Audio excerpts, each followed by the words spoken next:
Tokutani biso na bino pona manaka na bino ya magazine Top 7 bandeko balandi bino ba bonso bondimi pe bozeli baku ya kolanda biso po ya mokolo yenga ya lelo totondi me botondi na libako yo bopesi biso po te to solola pona mambi matali politiki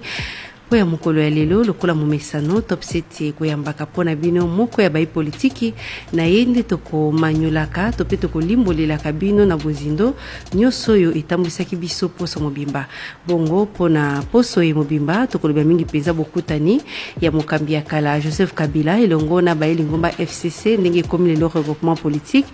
tokolobela pe makambo etali boponomi ya premier ministre lelo lokola boyebi ete kokisi sanza moko to mokambi ekolo alapakandai tokolobela po ya mbala ya yambo na sima ya Kondo Kasavubu mokambi ekolo azongisa mbongo $163,000 na libenga ya leta tokolobela pe botamboli ya mwana mboka Martin Fayulu oyo aza kosenga se bosolo ya maponomi kino lelo tokolobela pe lisusu mambi matali bofungoli ya maison Schengen esalaki 13 mois uta yango ekangama to basanza zomi na misato pe tokosukisa na ba sanction oyo bakambi ya seni mokambi ya kala Assemblée nationale obemina coupe mokambi ya cour constitutionnelle basili kozwa kota na bikolo Amerika na boye bomo mesano na zalinga imokote longo na moi politiki na boende na pesi mbote mwana mboka Jean Baudin Mayo Mbote mama Miriam. Na konoli tuzali moponomi otiko pona ma na maponomi le 30 décembre lokola mokeli Mibeko et puis uzali secrétaire général ya UNC ya Vital Kamerhe pour uzali cadre ya Cap pour le changement. C'est bon. Bonio. Bazamaram. Boni lingomba politique toloba lingomba munene cash o lelo bozwi bokonzi na maboko na bino. Cash zai malam. Nasima ya président Tshisekedi,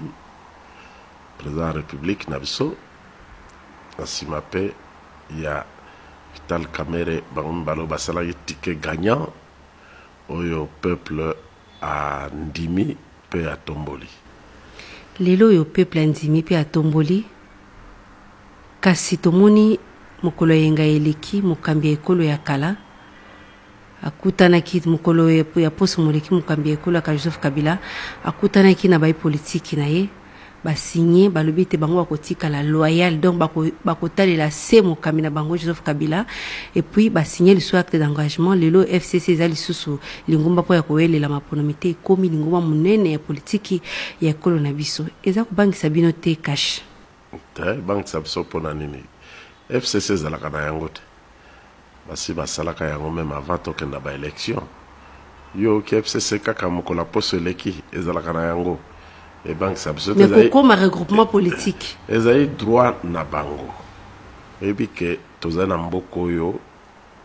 tozana mboka ya démocratie moto na moto akosala eloko ya lingi kaka otosa mobeko soko buku mobeko te o salo ya lingi bandeko wana ba monite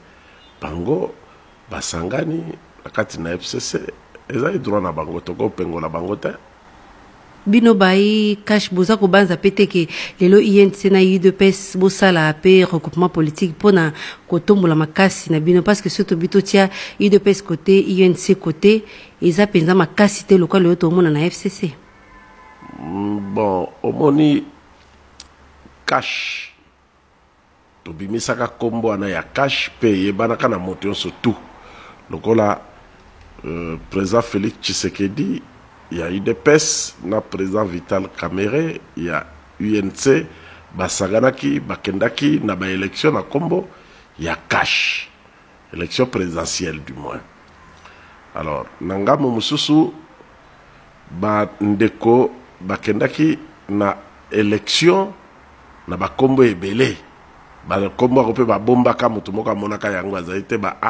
ba bbb to ko kaka mokolo ba proclamer élection moni FCC zalaki me batiaki yango pembeni moto moka tangaki yango na lera ba élection te ba mingi pe kutu ba okaki yango soni yango epesa ipe ba poko sepa na bango ti moto na bango pe ayaki ko kwa na ba élection présidentielle biso bomba ko ya biso te cash lelo yo lokola ba leki ba ba BBB ba CCC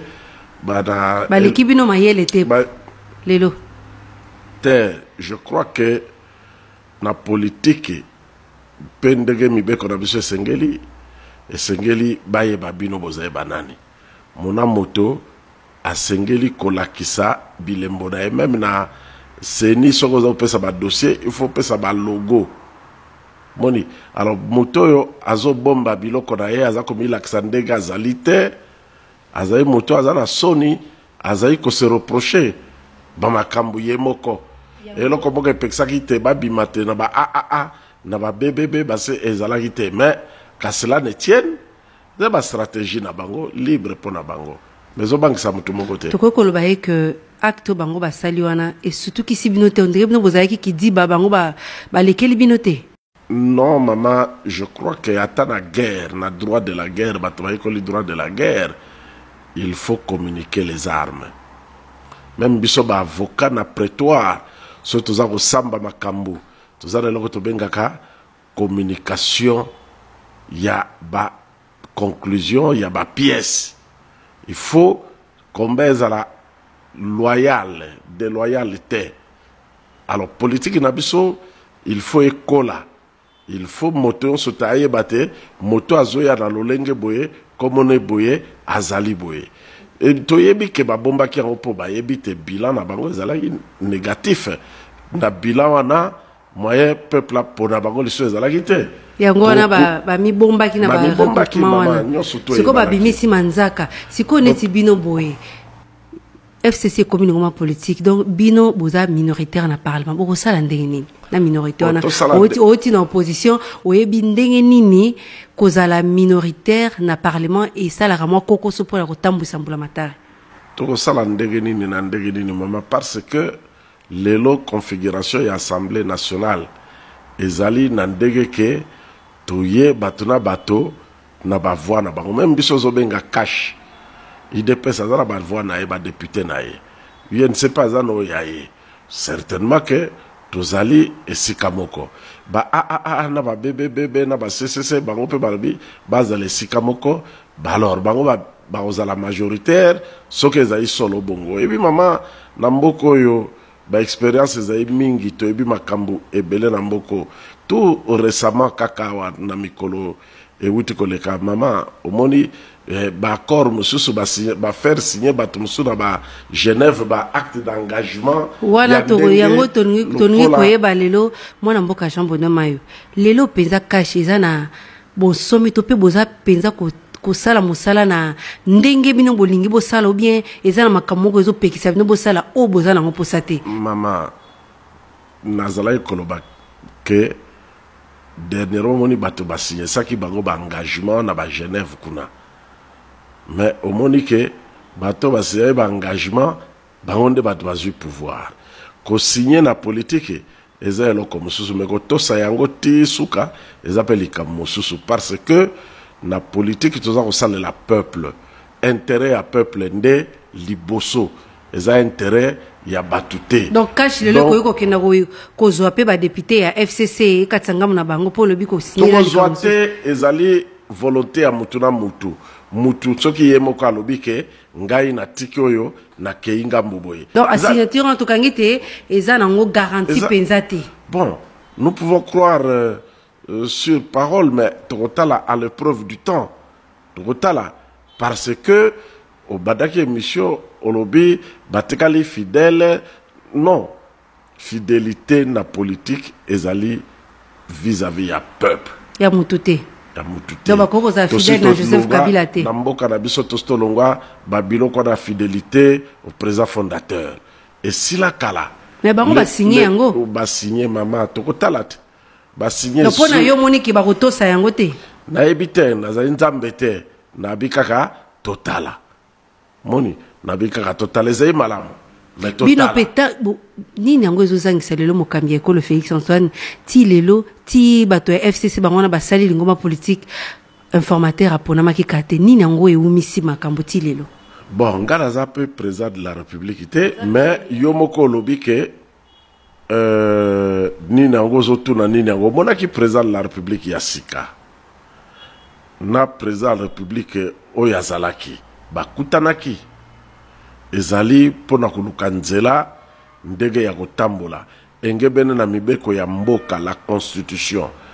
schéma nyonso tu faut ezala conforme na constitution. Alors bakutanaki basololaki au sommet parce que oyo mokonzi ya cash nande konaye Vital Kamerhe azali directeur ya cabinet na oyo mokonzi ya FCC mokonzi ya mboka aza mokonzi ya cash ye nande konaye Kamerhe oyo mokonzi ya oyo zobenga FCC oyo bayokaki soni mikolo eleki eseku lisusu na mokasi libre à eux bayokani basololi ese bayokani nan basilisite bango bakie ko signer totala lelo pe informateur musa na eza lisusu te pour FCC ndeza na majorité bolanda ko bemina ko lobi ete bango bakobimisa automatiquement premier ministre. Bon soka bimisi automatiquement a ko signer yo bemina ko signer ordonnance a ko pesa yango mokambi ya ko imposer il faut ezala conforme na constitution yango na lobi na yo président Kabila na président Tshisekedi bakutanaki basololi certainement que bakokutana bakosisa masolo na bango et tozwa suite la majorité parlementaire dont parle la constitution ezali soki to wuti la constitution lobi parti o yesu majoritaire to pe regroupement politique o yesu majorité présidentielle yo mama ndenge seni abimisaki ba résultat ba élection omoni parti moko oyo ezwaki majorité ça veut dire 250 députés plus 1 ou bien regroupement politique moko ezui 250 députés plus FCC 1 le combien regroupement politique est dans la 325 députés yoka constitution lobby parti moko to regroupement moko oyo ezui na ba résultat seni abimisaki parti ni nezwaki majorité regroupement politique ni nezwaki majorité baye kosala FCC ndego lobi wana na majorité oza koloba lobi atako bakera kingakati lobi no ozo reconnaître en côté il non eza ngai na reconnaître te c'est pas mon problème il faut informateur nde aya komona ke c'est vrai bandeko yo nini boko pona informateur moi makambo ko umela ndenge bazo sotele bino pose bozo umela kaka tango nini boko pona informateur bino cash mama papa na lobi na yo politique ezali kosolola ezali koyokana le président Tshisekedi est de très bonne foi alingi ko abuser na pouvoir na été abengi président Kabila bayokani tokutana bakutani na coalition bosali basololaki ngana yo toyebite alors si mana masolola bango est-ce que silaki est-ce que nane silite tomoni président Kabila a sanksi bato oyo yaye libre na bango mais parti mokote to regroupement mokote azui majorité na sima na élection ezo senga ko sangana lokola bango basangani wana so bo sangani il faut constater yango ke bato basangani ya solo et ce cas nécessité informateur ezali mais ngala zali président de la République si ça ne dépendait que de moi étape ya informateur moya ko sauter yango ezaité d'ailleurs bato wana bandeko na biso ya FCC ba faciliter tâche informateur parce que akoya ko mona ke bango basi bakutani bango basi basali regroupement wana kobosanaka eloko moko te mama na makambo wana osala ba ino politique eza masolo président Kabila asalaki interview na Jeune Afrique batunaki mutuna ekozala cohabitation to coalition président Kabila alobaki pona ye ekozala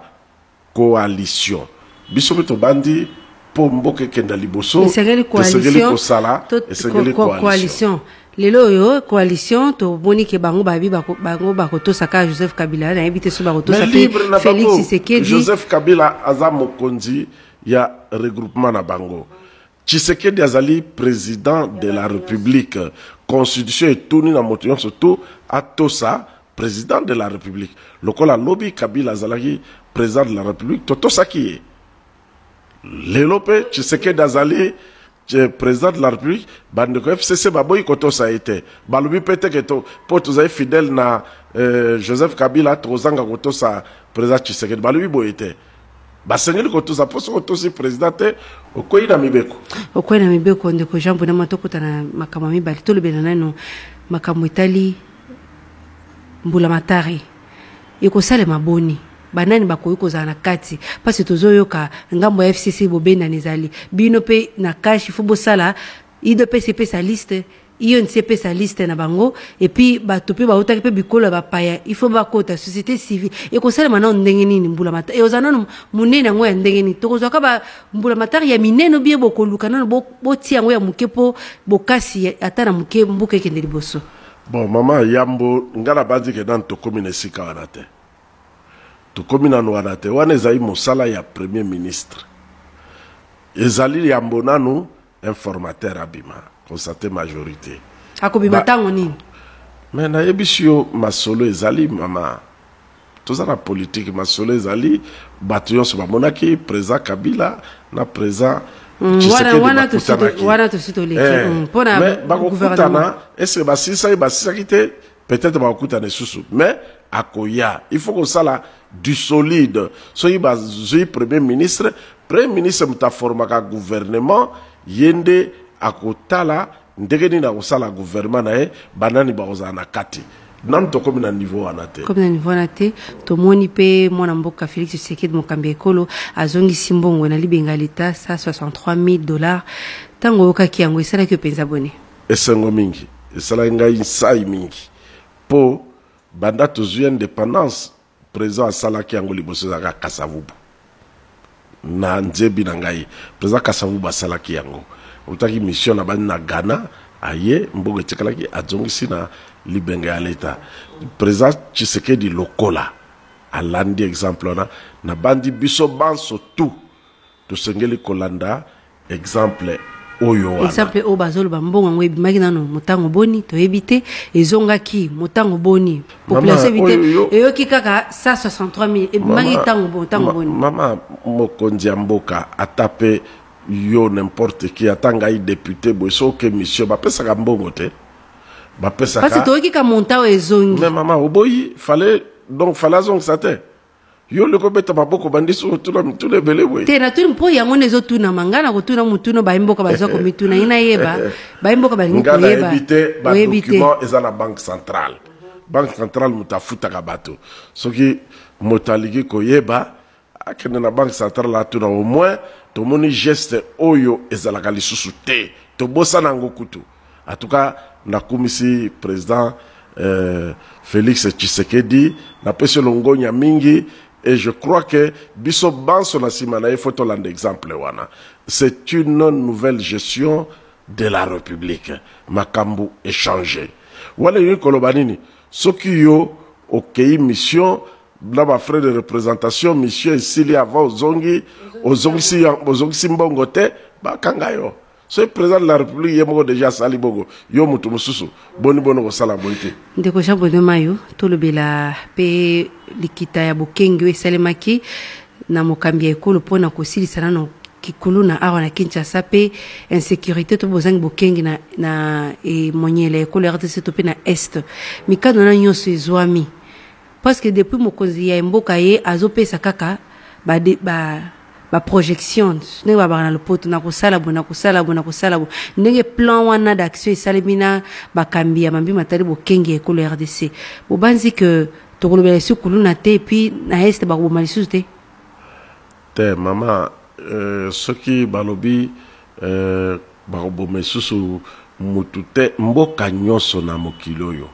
makambo abongo ezalaka mais epa na biso eleki nde ampleur eleki makasi eloko toza kobunda na yango awa esila faute na po na bino faute eza na bakambi ya kala ou bien eza kaka parce que eza eloko moko boye mama ezali bilan na bango peuple azali na droit ya kotuna motuna sur bilan ya mutu na mutu omoni ezali bilan na bango sikoyo président Tshisekedi alobi asilisa yango aza kosala makasi mpona kosilisa yango totala totia maboko tosunga ye kimia ekotala kati na mboka mama tozalaki awa okolongwa Kinshasa oke Goma oke Beni Butembo koti zamba yo lingi oze pana ozala kimia. Il faut ezonga bongo, nous avons vécu ça. Omoni. Alors, eye kukomate depuis afdele yaki na mboka na biso mandoki eza aussi la kolela te. Lelo tozupe mokonzi ya sika président Kabila sala ko ya kokai ko sala mais tondi bate simba kite. Alors tozu mokonzi ya sika espérons que ya ko silisa po asilisa aussi sangoye mokote elongo na biso banso. Elongo na mapinga na biso. Ndeko Jean Bonhomme Mayo maison Schengen. Après sans azom na misato uta yango kangema efungwami ezali ba effort ya mokambi ekola sika ou bien ezapo tango ekoki po ete makambo na nyonso te kwa kosila. Bon mokonja sika aye na vision pe ya sika aye ko bana makambo ya sika oyebi Schengen itage kangamaki ezalaki makambo ya nous sommes souverains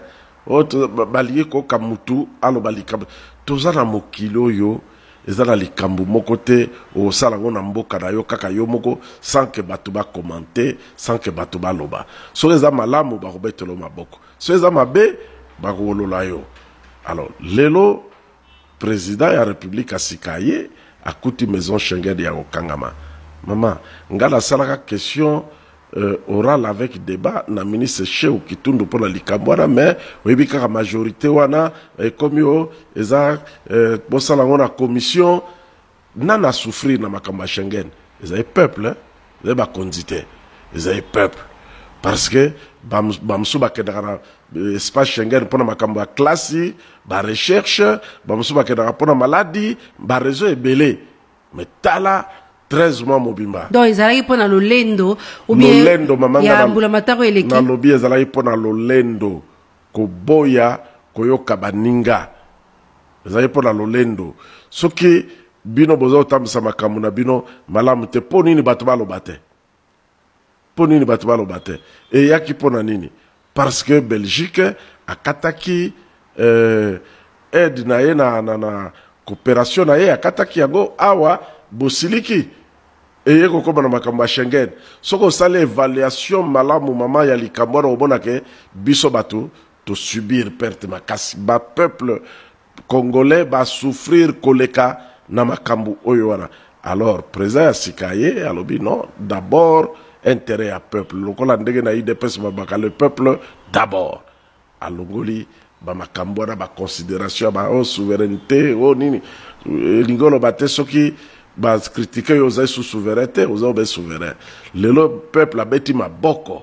parce que non seulement maison Schengen fongwami mais to améliorer to kani ba conditions améliorer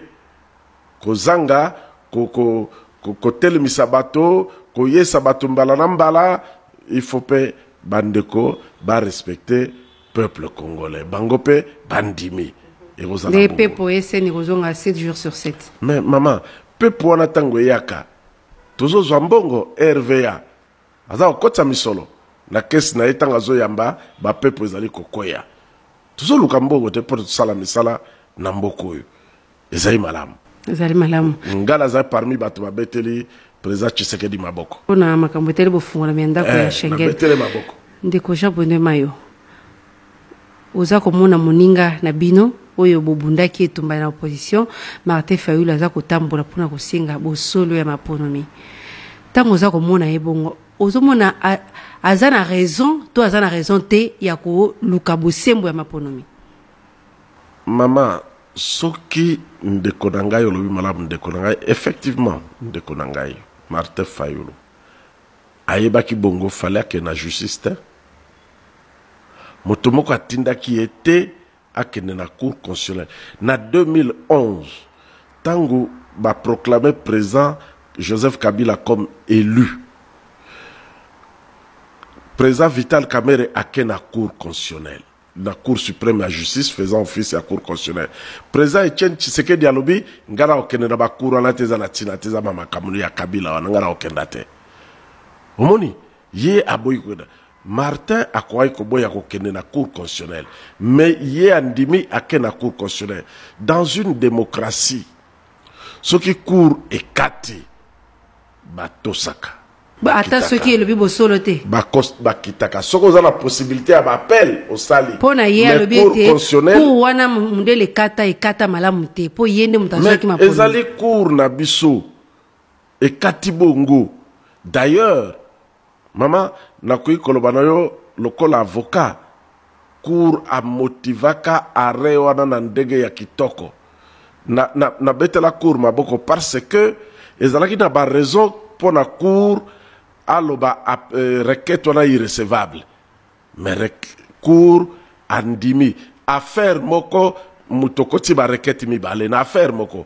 cour azalaki très souple alobi requête moko irrecevable mosusu recevable a rencontraki ba argument na bango moko na moko un arrêt suffisamment motivé. Soki na démocratie cour akati les démocrates s'inclinent. Nino koyebisa leo na Martin Fayulu. Na koyebisa na ndeko Martin Fayulu ezala une obsession personnelle te. Ezala ki vote akei yango asali pe makasi ndenge tomoni mais ebimi moto mosusu akita. Aya azali ndeko na biso na opposition tokenda liboso aya na kati ya cash. Même si on a un cash, à cause d'un peu allié. À cause de l'alliance. Cash et la mouka allié. Par exemple. Ndé ozo senga Martin Fayulu. Ndé ngo yebeli epenza ko sala ngo. Ben, ezali ka orgueil personnel te. Te pona ye ezalo le te zande ye aloba ete yenda longa ki maponomi. Mama, moto yo surtout aloba kaka bongo. Oya kede d'élection. Tozakuna na ba contentieux électoraux na ba député nationaux. Ils ont les camicolo na cour constitutionnelle. Maman, okomona muta ya sali requête nae ngara lakisa ba voix goyo zwaki ezate. Ezaka bongo mama problème ezali mboka ekenda liboso biso to lukaki alternance na mboka. Et alternance yango ezwa dauphin ya Kabila te ezwa muto opposition. Et salami pe bongo. Est-ce que le Joseph Kabila azako tike la mwana mboka Félix Tshisekedi asala mosala na ye lokola mokambi ekolo na bosomi nyonso? Joseph Kabila yete mtaotika Tshisekedi asala mosala lokola mokoza mboka ezali constitution. Tshisekedi akotambusa mboka selon la constitution. Joseph Kabila aza un acteur politique. Aza na famille politique na ye azape sénateur à vie. Eza yete ye alobaka kutu na interview na moko na landaka alobi azala Tshisekedi azala présent avec toutes ses responsabilités na ba pouvoir na yeso. Donc ça ne dépend pas de Joseph Kabila, ça dépend de la constitution. Tshisekedi c'est un politique achevé. Dans la démocratie, il doit consulter. Il doit écouter yango azo sala azo kenana yango même na mikolo mikili ya minene lokola ba France ba Belgique pouvoir consulter l'opposition ba acteur politique ba kutanaka yango nga na sepela ki mingi mukona monaki ye président Tshisekedi Félix na président Yakala Kabila ba kutanaki c'est très bien. Au monite que mboka et comme pe na moi étape mususu. Étape mususu de comme Jean-Bonnet Mayo pona tokangana no chapitre ya la muka poto to kotina makambo poto so to su ki sana etali ba sanction to ko yeba lelo est-ce que ba démarche à Martin Fayulu ne ko botambuma anga na ebite photo na ye na moni lokola le réseau le kapamba avec salaire na moni pe bande ko mingi bazalaki kuna ba lobby et avec raison à juste titre que la muka ezalaki plateforme électorale ba élection sili c'est terminé bango bazongi na ba plateforme politique na donc ça y akata ba tourner wana zo ça et ko botambuma nini okati pede ko botambuma nini Union africaine botimbuma nini ba recours na ya sali na ba so commission africaine des droits de l'homme et botimbuma nini donc azole xatan ngala moni bongo à se calmer de quoi se calmer bon au moni batumusu peut vivre batumusu ils vivent de l'opposition hein? Et ça la bango que azakaka na top de l'information quelqu'un les lozolo babon pour la Martin Fayulu kaka pour sali sans amoko na aboko batumusu pe neti Martin Fayulu na ebita c'est son cas. Ça peut être aussi son cas, mais qui se calme, maman. Donc, vous avez vibré dans la opposition. Aya, Nabaninga, Togo sa la coalition, Tutamboli tokei liboso avant que bato nyonso babima na masuwa. Atikala yemoko na masuwa kozala bien te. Azan de kona biso Martin Fayulu bundi bitumba awa mutako yaga na zaite atamboli ameli gaz elongo na yenga yoyo mutako yanga na ki babenga na soldat du peuple mutako yanga na yangote mende alekisate parce qu'à un moment donné au mon appel mutako qui peut sauter silika abongo. Ndeko Jean Bonomayo to lobela sangoyo ya poso ye po ya sukusukisa makambo etali ba sanction lelo yo États-Unis ba pesi ba sanction et que ezala ndeko nanga bureau na ye pe mokambi ya cour constitutionnelle longo nanga kaka na joina ye na conseiller moko ya on abi nanga na bato mibale se bato misatu tozui mokambi ya kala ya ndako bakeli ko be minaku tozui pe mokambi ya cour constitutionnelle bakoyi kokota États-Unis te et puis ezala bango ezala mabota na bango et puis bakangi bozwi na bango po na nini bango bafundi bango te basaleli fraude pe bubuki makambo etali makoki ya moto tango boyoka ki yango e bangi sibino te poete bangonde bato bataki penza na masolo ya maponomi oye monsieur Félix Tshisekedi mokambi ya ekolo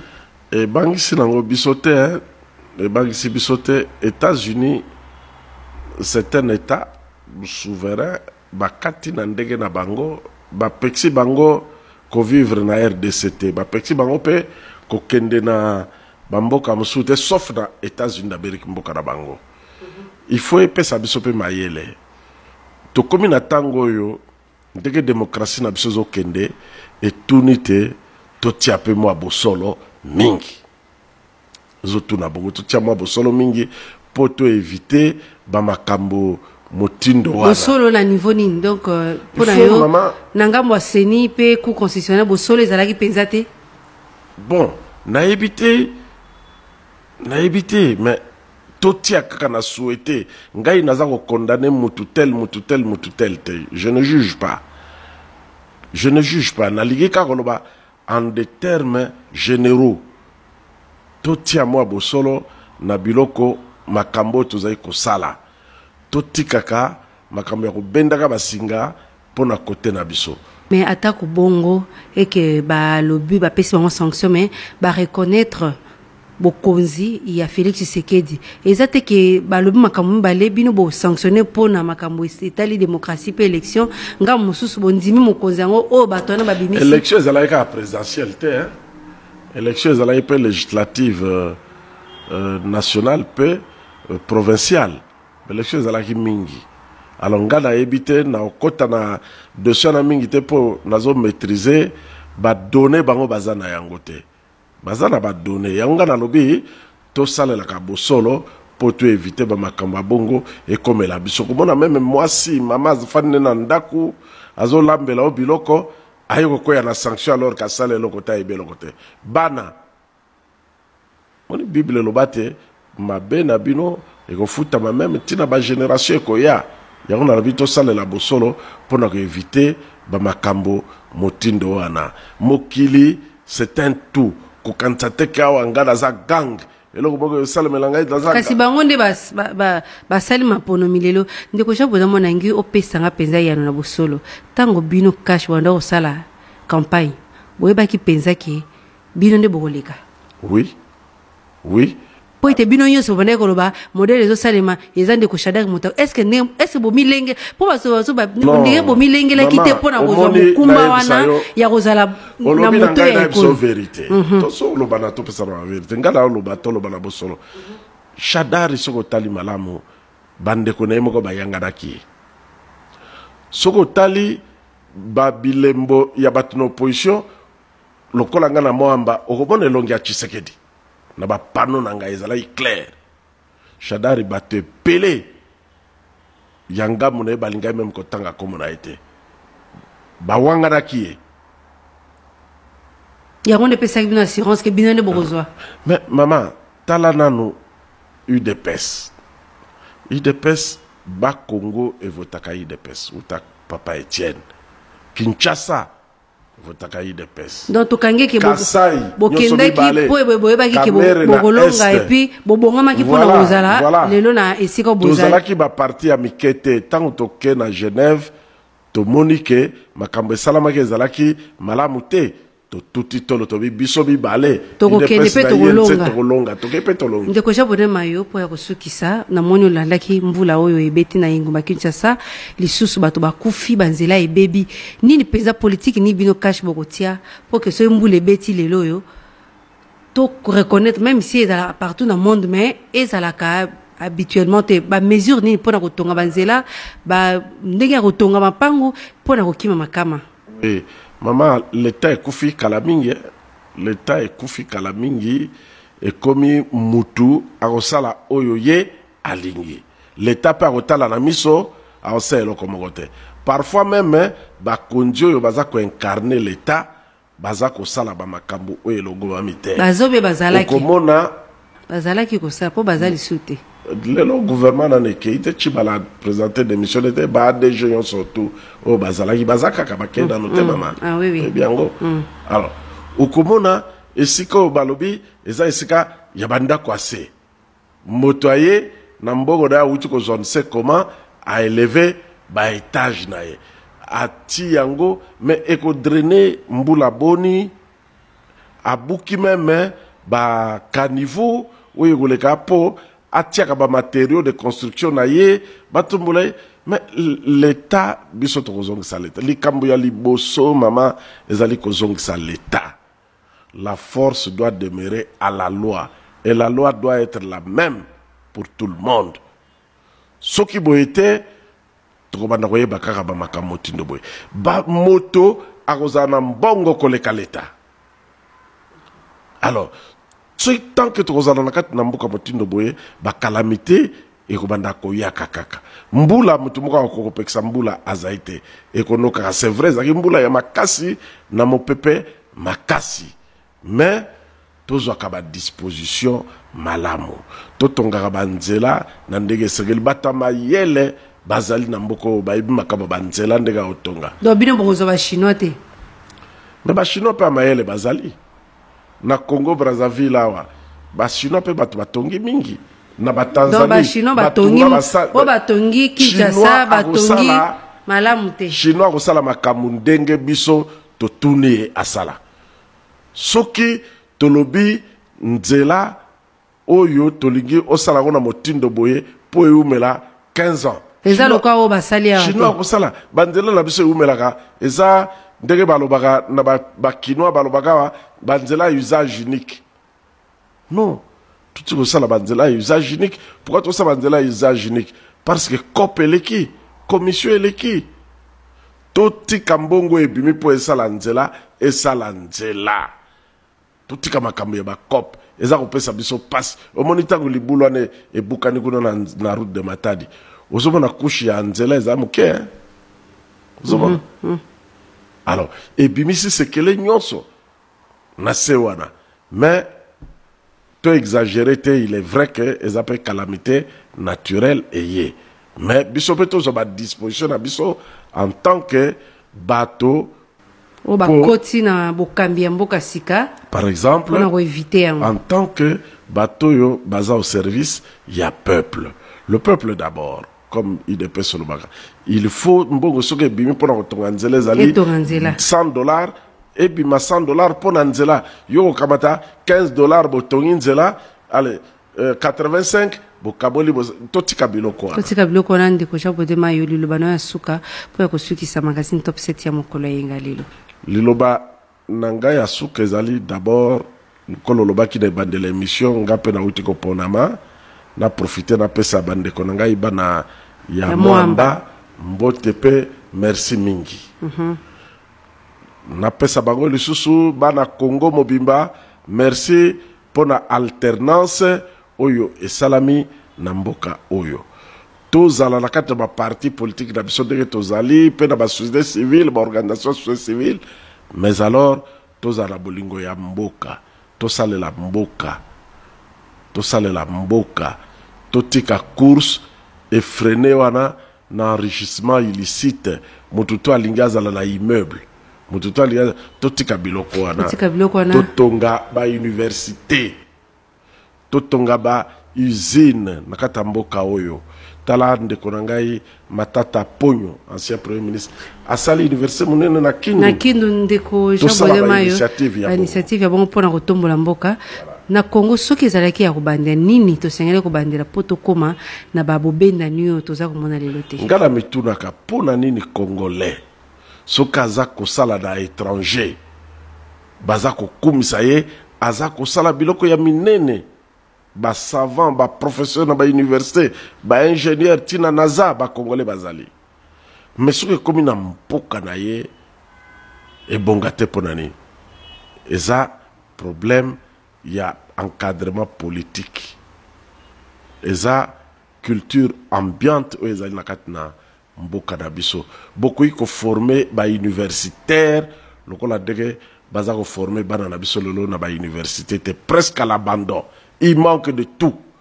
Laboratoire ezalité, bibliothèque ezalité, ba homme mbeto ezalité, mbeto mabaya ekota na kata ba homme, ba toilette, ba WC ezalité. Non. Arrêtons un peu. Tozong samboka na biso le kolo na barai. So imboka ezali le kolo na barai te et comme le kola de vieux mungulu alobaka mutuka ezali kolo ya creek. Et ça ne va pas. Ça ne va pas. Ndeko Jean Bolemayo na kondole eti ozali moko ya baponomi lokola mokeli mibeko tope député national oponama kina mwamba ozali pe secrétaire général ya UNC à Vital Kamerhe ozali pe cadre na cash cap pour le changement totondi botondi na ndenge ondimaki koyanula na mbele ya magazine top 7 ya mokolo yenga lilo na Top Congo FM.